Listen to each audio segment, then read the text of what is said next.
On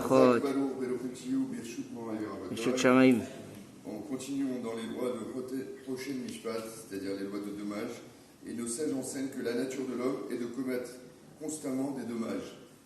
Donc il faut bien distinguer les dommages volontaires des dommages involontaires. Les dommages volontaires, on est responsable, les dommages involontaires, on ne sera pas responsable. L'exemple d'un cas de si par exemple on pose des lunettes à quelqu'un sur une chaise, et puis il se casse. C'est nous qui sommes fautifs, puisque nécessairement on ne pose pas des lunettes dans une chaise, ou sur un lit.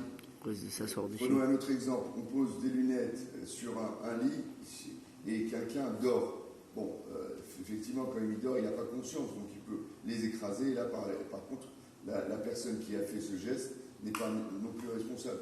Par contre, la personne qui est venue s'asseoir sur la chaise, elle devait, avant de s'asseoir, voir s'il y avait quelque chose à endommager ou pas. Et pareil, par contre, voilà, donc vous avez compris la notion de responsabilité qui s'engage, tous les jours on l'a. Par contre, il y a une autre notion, c'est que si malencontreusement quelqu'un a jeté un bijou, en essayant de faire le ménage dans une nappe, quelqu'un a laissé un bijou.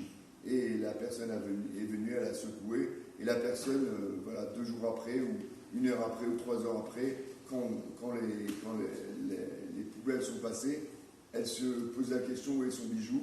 Elle dit ouais, je l'ai posé dans la nappe. La personne qui a fait le geste de nettoyer, elle n'est pas responsable parce que ce n'est pas une notion normale de déposer des bijoux dans une nappe. C'est-à-dire chacun a le devoir d'avoir la responsabilité qui porte. Si on pose un bijou, on le pose avec une attention, on dit à quelqu'un attention, on l'a posé là. Voilà. Donc voilà, c'est ces notions que vous avez tous les jours en face de vous qui vont entraîner la responsabilité ou la non-responsabilité. Belo Futio.